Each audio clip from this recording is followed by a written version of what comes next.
gimana ya, susah sih menarik benang merahnya karena itu yang dari perspektif saya tuh makanan nabati itu makanan humble banget gitu, makanan yang humility banget gitu.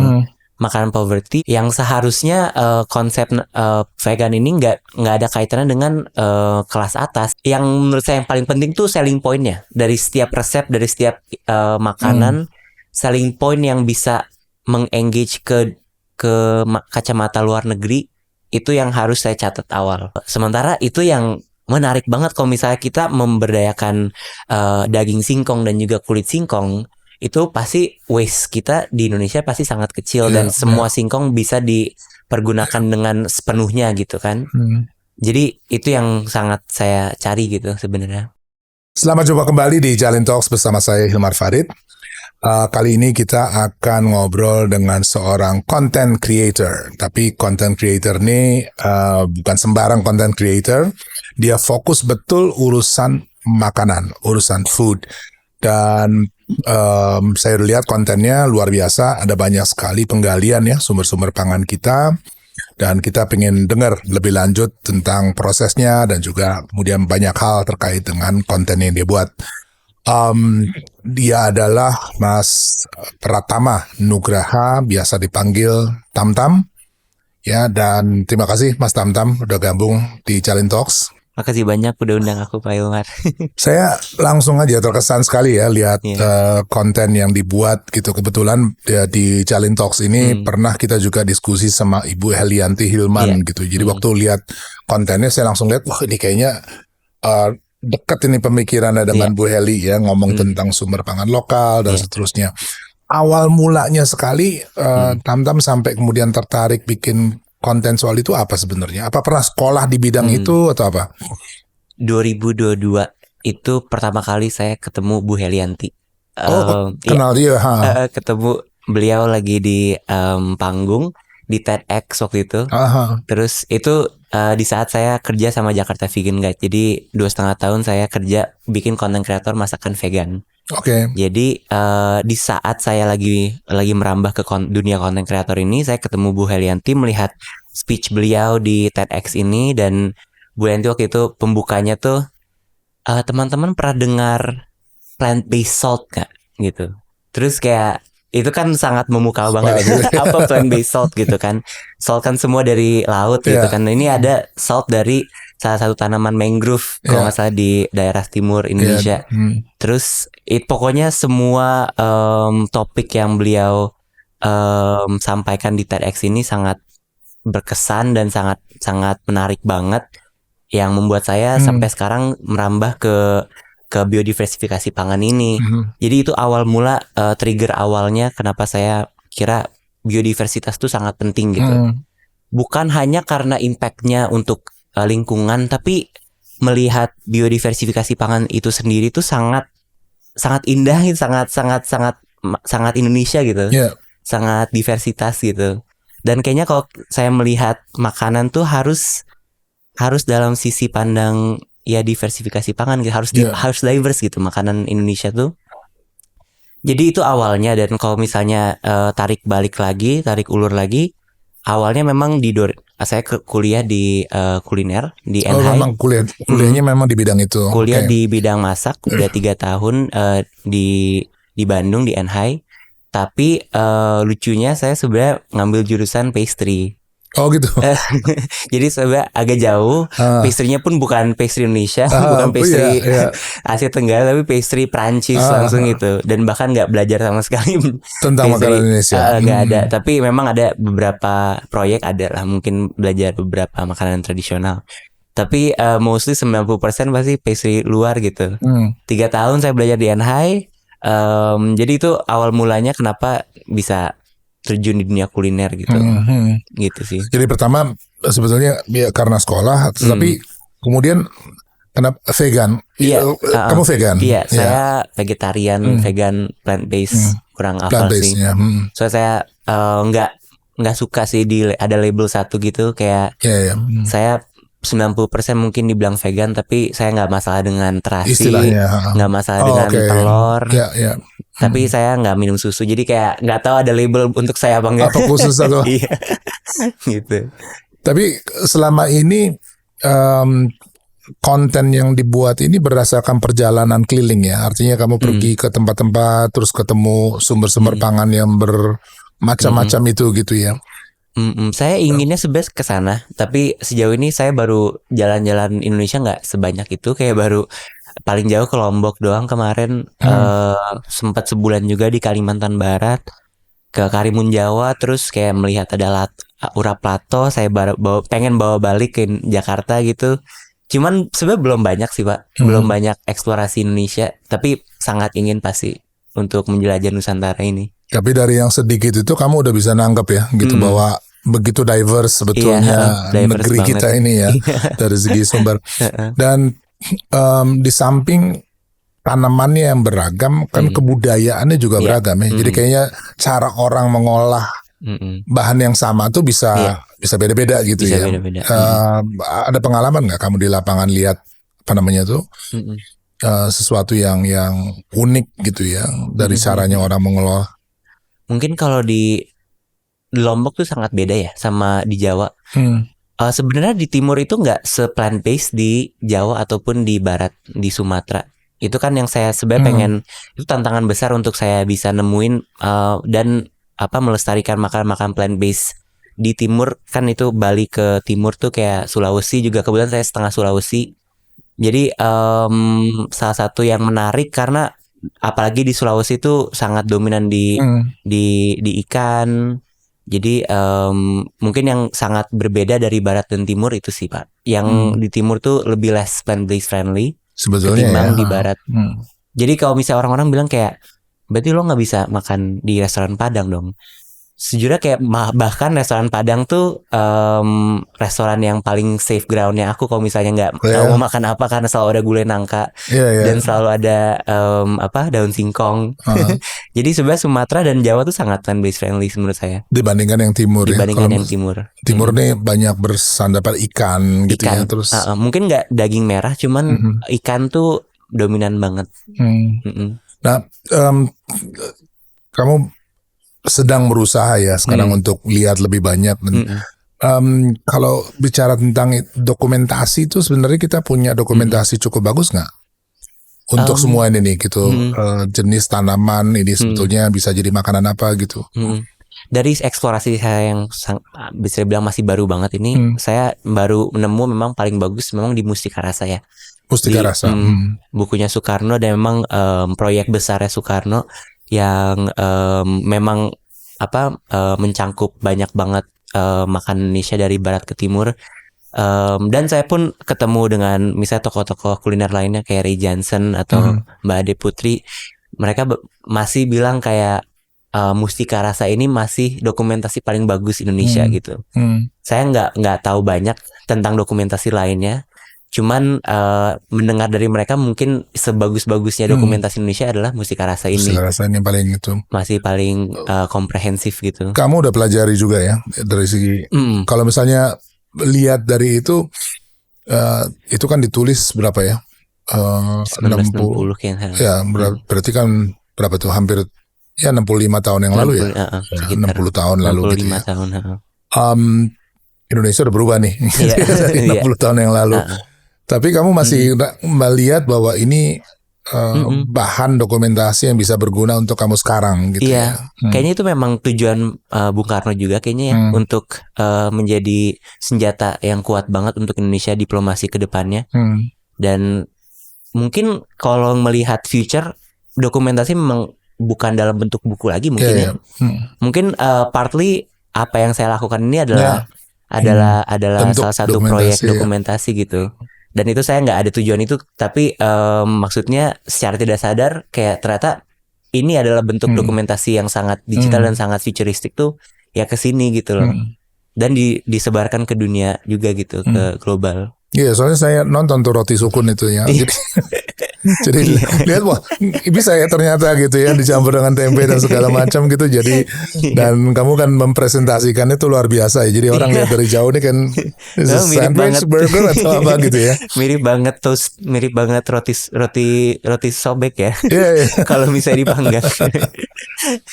Nah, Jadi memang kamu konten itu juga antara lain maksudnya untuk mendokumentasi pengembangan inovasi yang bisa dilakukan dengan bahan-bahan yang kita miliki gitu ya. Iya sih, kayaknya bentuk dokumentasi ke depannya bakal sangat serba digital. Dan maksudnya memang harus dipikir juga kalau dokumentasi ini bukan cuman untuk orang Indonesia, tapi untuk disebarkan ke halayak lebih luas secara global gitu. Dan kayak konten kreator nih, mungkin kayak nggak tahu ya, saya kayak susah sih dibilang kayak sebagai seorang konten kreator atau di label sebagai konten kreator. Kayaknya kerjaan saya tuh much more than engaging audience doang dan gaining followers gitu loh. Sepertinya kesan konten kreator tuh itu gitu. Tapi apa tujuan saya jauh lebih luas dibandingkan itu sebenarnya gitu. Setuju ya, justru kalau saya sih lihat harusnya kalau sudah bicara tentang konten kreator, kreatornya akan jadi penting gitu ya. You create something gitu ya. Jadi bukan cuma sekedar nitip pesan atau apa gitu ya. Tapi saya justru pengen tahu gitu dalam proses penciptaannya ini, boleh cerita nggak tuh proses kreatifnya kayak apa sih gitu ya? Iya. Kebanyakan saya belajar dari follower saya sendiri sih. Saya bilang beberapa kali untuk ke audience kalau bahwasannya saya bukan expert. Saya nggak punya banyak background di bidang kuliner riset ataupun kayak di kebudayaan. Saya cuman mencoba sebaik mungkin untuk melestarikan makanan yang saya ketahui gitu.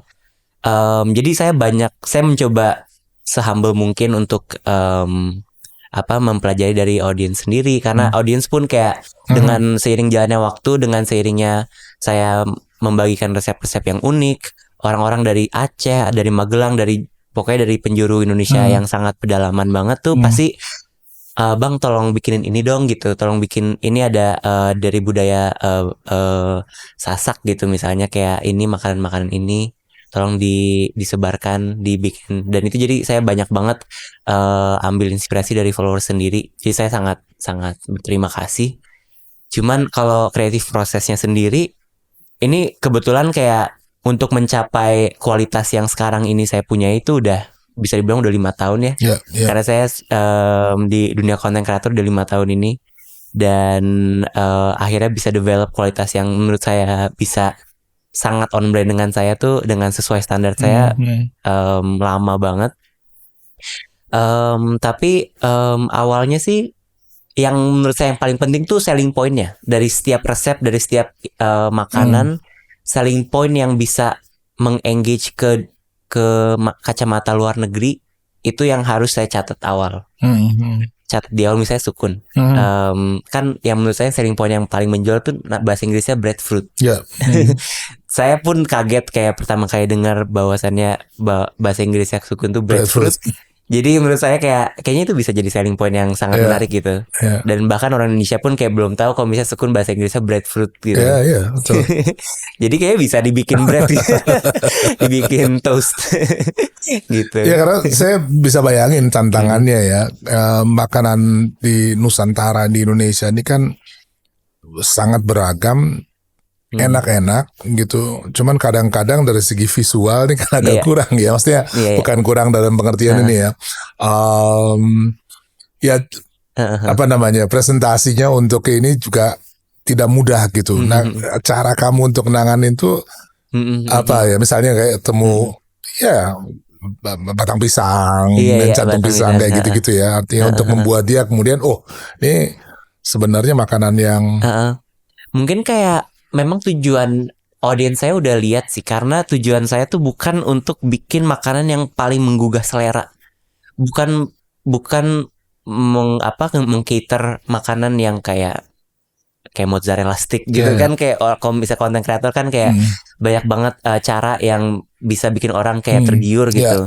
Cuman saya nggak kesana dari awal gitu. Jadi secara visual, selagi itu saya memperlihatkan raw ingredients-nya, kayak misalnya batang pisang sendiri itu, kalau saya perlihatkan batang pisang yang menjadi batang pisang, kemudian saya kupas menjadi sesuatu yang edible, jadi whole prosesnya tuh diperlihatkan, itu pasti yang audiens inginkan gitu. Insya Allah jadi engaging banget gitu kontennya. Jadi tujuannya memang nggak seperti konten kreator makanan lainnya gitu. Jadi strateginya beda ya. Strateginya Kamu beda. nggak pengen menerbitkan rasa ingin makannya itu, tapi karena ngelihat bahwa ini ternyata prosesnya kayak begini tuh akan jauh lebih engaging gitu ya dari segitu ya. Jadi nggak yang kayak apa ya, pleasing gitu loh, nggak yang pleasing dan lebih slow pace juga. Ya, ini sebenarnya kamu ngajak si penonton ini berinteraksi lebih daripada nyodorin sesuatu nih makan gitu ya. Bener banget Pak. Ya soalnya saya sangat terkesan gitu lihat prosesnya pembuatannya itu yang nancep di kepala saya itu ya sukun itu tadi gitu ya. Jadi kayak wah nih ternyata bisa, mau coba juga di rumah sih gitu. Pengen tahu gitu ya memang menarik yang digambarkan atau enggak gitu. Tapi saya lihat dari apa yang kamu ceritakan ini, kamu juga lihat bahwa makanan ini sangat terkait dengan kebudayaan gitu ya, identitas gitu ya. Sementara dari saya kebetulan keliling ke banyak tempat gitu ya, agak miris gitu ya, karena di tempat-tempat yang kita berharap orang misalnya menghidangkan makanan lokalnya gitu ya, bolak-balik saya dikasihnya nasi ayam kecap, capcay gitu ya. Meskipun di Sumatera jauh. Meskipun jauh bahkan di kawasan timur gitu. Dan salah satu alasannya mereka tuh merasa tidak pantas kalau harus menghidangkan apa yang sehari-hari mereka gitu. Menarik ya. Jadi miris miris kan maksudnya. Loh kok kamu malah menjauh dari apa yang sesungguhnya menjadi kekayaan kamu terus menghidangkan sesuatu yang di luar kebiasaannya gitu. Nah, kalau kamu melihatnya visinya dengan konten yang kamu buat gitu? Iya, sebenarnya sangat sejalan, sangat bisa menjawab karena kan kebetulan 100% resep saya kan plant based, vegan. Dan kalau misalnya kita nggak mikirin label vegan atau plant based, itu makanan Indonesia yang pada dasarnya nabati. Itu most of the time adalah makanan poverty. Jadi tempe gembus, dibilang sate kere, kayak tempe gembus yang dibuat sate itu dibilang sate kere. Itu dari bahasanya, dari namanya aja udah menggambarkan poverty gitu kan. Ataupun sayur ares batang pisang yang saya buat kemarin, itu batang pisang gulai dari Lombok. Itu awalnya tuh karena orang-orang nggak bisa makan pisangnya, mungkin scarce atau pisangnya untuk yang kelas yang lebih atas mungkin gitu. Ya dapat batangnya aja. Dapatnya batang karena setiap panen kan harus ditebang juga kan pohon pisang. Jadi orang-orang dapatnya si batangnya doang dan alhasil itu adalah sebuah makanan poverty juga gitu. Jadi kalau kita ngomongin makanan yang berbasis nabati di Indonesia, itu kita ngomongin sangat berkaitan erat dengan poverty zaman dulu gitu. Dan yang saya angkat di konten ini dengan style yang sangat bisa dibilang mahal, yang style dengan full bahasa Inggris. Jadi saya sangat grateful bisa mengangkat makanan poverty ini menjadi yang makanan yang sangat mahal dan dilihat sangat menarik gitu di dunia luar, di mancanegara. Gimana ya, susah sih menarik benang merahnya karena itu yang dari perspektif saya tuh apa ya, makanan nabati itu makanan humble banget gitu, makanan yang humility banget gitu, makanan poverty, makanan yang seharusnya konsep vegan ini nggak ada kaitannya dengan kelas atas gitu, kelas privilege gitu. Tapi itu kenyataannya dan jadi sangat miris sih Pak untuk melihat banyak orang berperspektif seperti itu. Sementara saya sendiri yang menurut saya itu yang gold yang saya cari selama ini gitu. Di Lombok, di Karimun Jawa, di Kalimantan Barat gitu. Gitu sih. Jadi maksudnya kamu ingin juga mengangkat sebetulnya ya. Si tradisi makanan ini melihatnya sebagai sesuatu yang sebenarnya luar biasa gitu ya. Tanpa harus juga kemudian membuatnya terputus dari tempat asalnya gitu ya. Karena ada begitu ya, misalnya kamu itu kan orang sebutnya itu ekstrak gitu ya. Ada pengetahuan taruh di etalase yang bagus, yang punya udah nggak lagi ngikutin gitu. Tapi kalau kamu tetap pengen ada hubungannya gitu. Dan pengen menghapus juga perspektif yang tadi miris itu, kayak orang-orang banyak banget perspektif kalau nggak mau makan tempe kere karena itu makan orang kere gitu. Nggak mau makan kadedemes dari Sumedang yang terbuat dari kulit singkong, mendingan makan singkongnya aja karena kulit singkong itu kayak itu makanan susah banget gitu. Sementara itu yang menarik banget kalau misalnya kita memberdayakan daging singkong dan juga kulit singkong, itu pasti waste kita di Indonesia pasti sangat kecil dan semua singkong bisa dipergunakan dengan sepenuhnya gitu kan. Jadi itu yang sangat saya cari gitu sebenarnya. Kalau vegan ini kamu dari usia berapa? Secara sadar mulai. Sebenarnya kalau awal banget di SMA itu kayak sekitar 6 bulan lah, kayak iseng-iseng doang tuh, kayak masih anak kecil. 3 bulan coba vegetarian gitu. Kemudian sempat internship di Bali waktu itu. Waktu setelah kuliah tuh internship di Bali 6 bulan. Itu pertama kali. Saya kira di Bali kan gampang banget untuk saya vegetarian ataupun vegan. Jadi kayaknya bisa nih mulai. Dan saya pun dari dulu somehow udah bisa melihat diri saya menjadi vegan suatu saat gitu, atau vegetarian suatu saat. Itu juga salah satu faktor mengapa saya memilih pastry ketimbang culinary arts atau makanan in general gitu.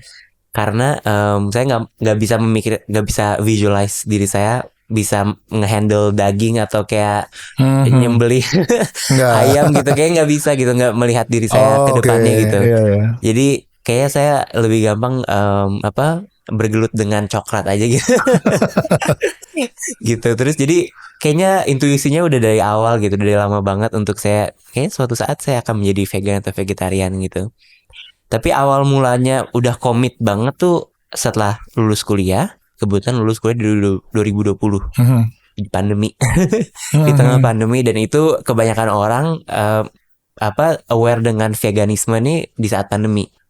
Karena orang-orang udah health concern, concerning health segala macem, jadi orang-orang banyak yang transisi ke veganisme, dan itu juga saya kebetulan salah satu ada di dalam arus itu ya. Iya, kalau orang-orang mikir kayak kamu pertama kali vegan karena apa? Karena mungkin melihat dokumentasi, dokumenter atau baca buku atau kayak mungkin health issue gitu. Nggak ada gitu. Saya bahkan cuman nonton satu dokumentasi vegan gitu. Kayak beda sih experience dengan vegan yang lainnya gitu. Jadi bukan karena apa namanya tuh ada sesuatu yang konseptual gitu ya. Kayak tapi lebih ini shallow sih bahkan. Jauh lebih shallow dibandingin yang lain sebenarnya. Tapi saya nggak tahu ya, tapi di dalam peer generation gitu, kamu tuh ini sekarang ini nggak ya ada kesadaran cukup kuat nggak itu soal vegan, soal vegetarian, pasti kesadaran secara umum tentang apa sih yang kita makan nih sebetulnya kaitan dengan kesehatan itu. Kamu tadi sempat sebut COVID ya. Iya. Woke, mungkin bahasanya woke kali ya. Saat ini tuh bahasa yang Gen Z-nya tuh woke. Iya, itu ada masanya dulu waktu di saat saya aktivis banget. Zaman 2020 2021 tuh zaman-zamannya saya demo nih. Betul, advocate gitu ya. Advokasi banget gitu. Saya dulu concernnya satu-satunya tujuan dari dulu memang di lingkungan hidup. Environmentalism gitu. Jadi saya waktu itu ada komunitas Extinction Rebellion. Jadi kayak karena juga pengangguran juga sih karena pandemi kan, nggak ngapa-ngapain banget gitu. Jadi suka rallying to the street, terus kayak demo advokasi buat lingkungan hidup.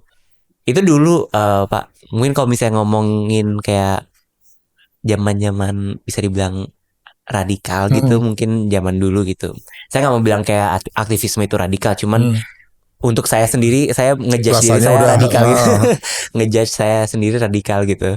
Itu dulu, dan saya kayak sampai makin kesini makin kayak apa ya, semua advokasi saya tuh by intuition aja gitu, by feeling aja gitu. Kayak biodiversifikasi pangan, kayak saya nggak tahu jelas kayak tujuan akhirnya apa. Saya cuma tahu kalau ini tuh penting, ini tuh indah, ini tuh cantik untuk dilihat, dan ini role kita gitu. Role kita sebagai sebagai Gen Z bahkan. Ya, jadi sumbernya sebetulnya kecintaan kamu terhadap makanan itu sendiri gitu ya. Artinya bukan karena ada macam-macam teori penjelasannya. Mungkin teori yang saya sebatas tahu aja gitu, kayak biodiversity kayak ya, untuk kayak, menunjang gitu ya. Sebatas tahu kayak ini bakal kalau kita tidak terpaku akan 1-2 pangan kayak beras, kalau kita diversify karbohidrat kita ya kita insya Allah nggak bakal kena food famine atau segala macam. Cuman saya nggak tahu jelas gimana itu korelasinya. Cuman saya ya tahu, I know enough aja gitu. Nah, kamu belajar di NHI Western cuisine, pastry Eropa dan segala macam, sehingga kamu mengenal ya cita rasa yang ada secara global dan segala macam. Dalam pandangan kamu, kans makanan Indonesia yang sekarang kamu lagi geluti itu untuk masuk ke dalam pasar global tuh ada nggak? Ada banget, sangat ada. Tapi sangat beda dengan apa yang kita lihat dengan Western food. Western food tuh serba-serbi kelas, kayak berkelas gitu, kayak maksudnya kayak harus banget serata atas gitu, kayaknya daging kayak steak gitu. Atau bahkan ada yang menarik sih Pak, ada teori bahwasannya makanan Eropa, makanan Prancis gitu, itu sangat menggambarkan monarki. Jadi semua makan-makan yang kita kenal, beef bourguignon atau apa, itu sangat menggambarkan keberkuasaannya raja gitu. Jadi sangat menggambarkan power gitu. Jadi kayaknya kalau misalnya kita mau mendiplomasikan makanan Indonesia, kita harus cari perspektif yang jangan ke sana. Karena kalau kita cari benang merahnya di seluruh tradisi Indonesia, itu adalah humble humility. Nggak mungkin kita mengguang-guangkan kayak sayur ares, sayur yang dari batang pisang ini, dan menggambarkan sebagai kayak makanan yang kelas, untuk kelas atas doang gitu, kayak makanan untuk privilege. Nggak mungkin kita kesana, walaupun ini adalah makanan upacara gitu. Tapi ya itu kayak kita harus mengedepankan biodiversitasnya, kita harus mengedepankan humility-nya, dan semua food waste dari sebelum kita tahu di plate itu kita harus angkat juga. Jadi storytelling itu penting banget. Gitu. Jadi bukan hanya jadi beda ya dari segi pendekatan, juga visi ya, mungkin juga berbeda gitu ya. Visinya beda banget. Itu mungkin bedanya dengan Western ya. Dan cuma saya masih belum kebayang gitu, misalnya sayur ares ya, saya bisa membayangkan rasanya gitu ya. Sementara kita tahu di barat sana atau katakanlah di level global itu kan bumbu tuh minimal sekali gitu ya. Sementara kita waduh itu kayak itulah kekuatan utamanya gitu. Nah, pendekatan kamu akan gimana? Udah sayur ares seperti adanya, atau kamu akan fine tune dengan selera global itu? Soalnya kan sama nih kita nih ya. Kita juga di sini mengalami itu. Kita mungkin 20 tahun lalu, 30 tahun lalu nggak ada yang makan whole wheat bread atau sourdough dan segala macam. Sekarang kayaknya semua orang makan itu gitu. Itu kan cita rasa kan juga dilatih ya gitu. Artinya tidak semua sepanjang zaman akan sama gitu. Nah, belajar dari pengalaman itu, kalau kamu lihat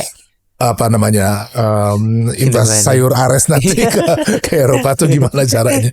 Mungkin kalau secara efektivitas baiknya memang nggak perlu otentik mungkin ya. Kalau nggak perlu otentik. Kalau ngomongin efektivitas, kalau ngomongin kalau kita memprioritaskan kayak jangkauan, memprioritaskan aksesibilitas, mungkin kita kayak misalnya take notes kayak pad thai di Thailand.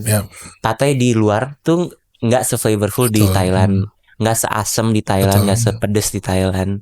Dan tapi alhasil itu gastrodiplomasinya sangat sukses banget gitu. Jadi nggak apa-apa kayak kalau ngomongin efektivitas, nggak apa-apa mungkin kayak take inspiration aja gitu dari makanan-makanan Indonesia gitu. Kayak rendang, nggak tahu ya, mungkin nasi goreng, rendang kayak harus kuat. Harus dengan ininya ya. Nggak tahu kalau rendang, tapi kalau mungkin nasi goreng gitu. Jadi tapi kalau kita Jadi kayak sayur ares kalau kita memperkenalkan itu dengan secara otentik itu nggak untuk semua orang gitu, nggak untuk semua khalayak gitu. Jadi untuk beberapa orang yang pasti akan mengapresiasikannya sepenuhnya gitu. Kayak kemarin saya misalnya di acara saya kemarin, kebetulan ada acara dengan Orvia, ada sehari saya take over restorannya Orvia.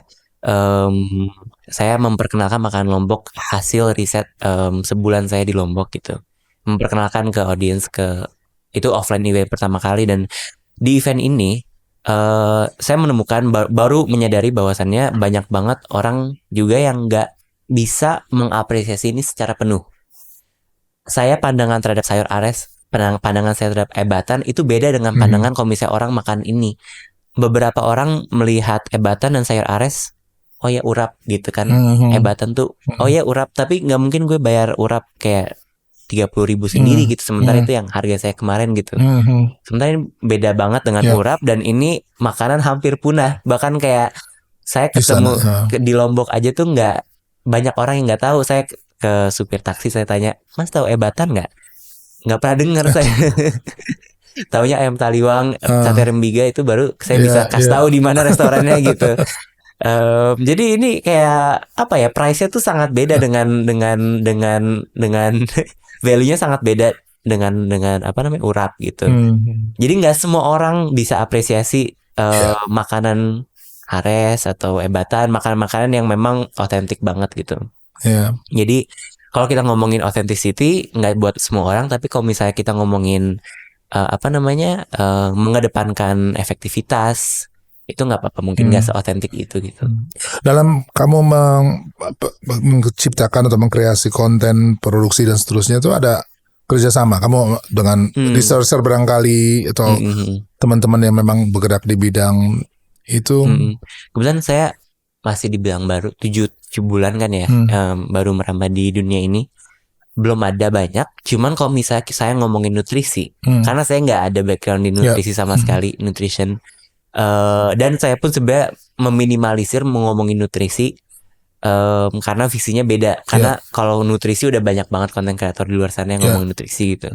Jadi kalau saya ngomongin nutrisi sekali 2 kali, saya minta hasil teori, hasil knowledge dari orang lain, dari teman saya. Biasa dari, kebetulan saya collab sama Dokter Diando misalnya, kemarin ngomongin tempe, kayak saya misalnya ada riset-risetnya gitu, terus saya minta Kak tolong cross check dong gini gitu kan, saya mau ngomongin, terus akhirnya juga collab sama TP Movement sama Dokter Diando gitu, akhirnya gitu.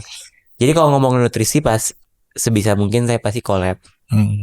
Cuman selebih dari itu kalau riset sendiri tentang budaya, selebihnya saya sih masih sendiri, dan susah sih, masih nggak tahu ya.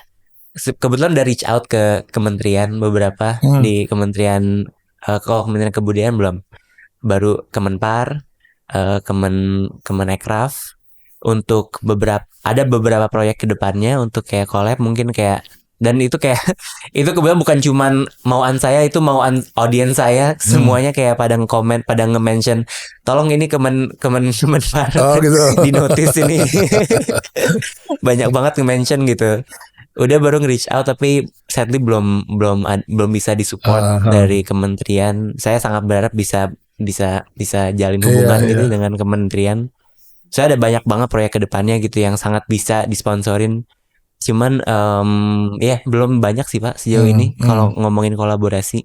Apa yang sekarang ini rasanya kalau menurut kamu itu yang paling urgent untuk dilakukan ya, untuk memajukan inilah semuanya? Apa ya? Ini sih palingan orang-orang tuh jangan, terutama di Jakarta atau di kota-kota besar, kayak orang-orang tuh sangat sekarang sentris, ngomongin kuliner tuh, kuliner paling enak kayak sekarang tuh Thailand, Korea. Kayak ini kita sedikit demi sedikit dijajah, bisa dibilang gitu. Kayak terjajah gitu. Sementara aku sendiri bukannya nggak suka makanan Korea, cuman kayak Mbak Ade, ini saya nge-quote dari Mbak Ade Putri, tokoh kuliner, kayak cuman what's the point of tteokbokki gitu, kayak value-nya tteokbokki itu di Korea tuh jauh lebih enak tteokbokki di sana gitu. Cuman di Indonesia kita ya value terbesarnya bukan di sana gitu, bukan di tteokbokki atau di pad thai atau di entah di tom yum gitu. Ya value-nya banyak banget yang kita bisa angkat gitu sebenarnya. Jadi mungkin yang sangat urgent itu sih Pak. Untuk anak muda ini nggak kesan, jangan kita harus aware of the fact that kita sedikit demi sedikit perspektif kita sangat Korea sentris atau Thailand sentris gitu. Nah, nyambung dengan soal itu, soal audiens kamu selama ini gimana demografi dari segi usia gitu ya, artinya yang nonton itu ya, maksudnya anak-anak muda usia kamu? Kalau usia banyaknya nggak seusia saya, biasanya milenial. Kalau usia mayoritas. Cuman yang uniknya itu memang 60% itu international audience. Oh, international. Karena kamu bikin semuanya dalam bahasa Inggris. Dalam bahasa Inggris, saya full bahasa Inggris. Jadi 60% international audience. Makin kesini makin banyak Indonesianya, dan dua-duanya saya grateful, mau itu international ataupun local audience. Saya sangat berterima kasih. Yang lucunya itu mungkin di saat, karena ini di tengah-tengah orang-orang gempar-gemparnya sama makanan Thailand sama Korea. Semua content creator pasti bikin either itu tteokbokki atau ramyeon atau apapun. Saya sendiri suka, saya kayak ngomongin seakan-akan mengantagoniskan makanan Korea, sebenarnya bukan ke sana. Tapi ini di tengah-tengahnya gempar-gemparnya makanan Korea dan Thailand. Jadi ada keadaannya saya kesan di kuliner ini, di konten kreator, dunia konten kreator ini, seorang Gen Z yang sangat bangga terhadap makanan Indonesia dan bikinnya dengan bahasa Inggris. Itu dua faktor yang kita lacking. Satu adalah kita banyak konten kreator yang tidak mengkhususkan makanan Indonesia. Kedua adalah nggak ada konten kreator yang pakai bahasa Inggris, konten kreator makanan yang di Indonesia yang pakai bahasa Inggris dengan target audience internasional. Jadi saya punya dua privilege yang bikin saya viral, karena benar-benar orang-orang tanggapan awalnya tuh gila ya, ini ini orang di tengah-tengahnya gemparannya Thailand dan Korea, ini ada seorang tam-tam yang and I think Indonesian food is underappreciated gitu kan. Jadi orang-orang sangat feedbacknya sangat penuh dengan kasih sayang dan sangat apresiasi. That's good. Tapi to the point yang overwhelming banget gitu, kayak jadi saya harus take it slow juga untuk menerima komplimen-komplimen ini gitu, kayak gitu. Ya, kamu udah punya ilmu slow food, jadi bisa mencerna dengan lebih dengan lebih slow agar jadi gizi. Terakhir nih, Tam-Tam. Tadi kan kamu udah coba approach beberapa instansi kayak gitu-gitu ya. Seandainya gitu ya, kamu dapat kesempatan gitu ya, dukungan segala yang diperlukan gitu. What would you do? Kamu akan travel lebih banyak atau akan fokus ke 1-2 untuk bikin promosinya lebih besar? Apa bayangan ke depannya tuh? Aku belum menemukan poin di mana aku perlu banget traveling sejujurnya. Kayaknya masih banyak banget ilmu yang bisa kita cari dari internet dalam jangkauan ini. Masih kita jangkauin. Ini ngomongin realistis aja. Walaupun memang kita lacking documentation, cuman masih saya belum di poin di mana saya harus banget ke Jambi. Belum exhaustive, belum mencakup semuanya.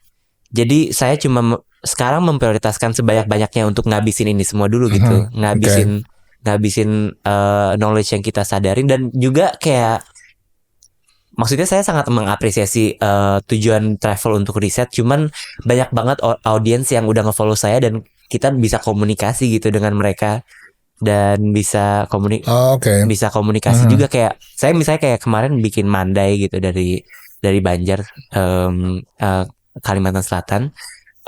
Saya konsultasinya ke orang Banjarnya langsung aja gitu, dan ini request dari orangnya langsung gitu.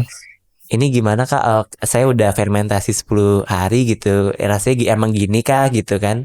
Jadi masih banyak banget ilmu yang nggak perlu banyak modal.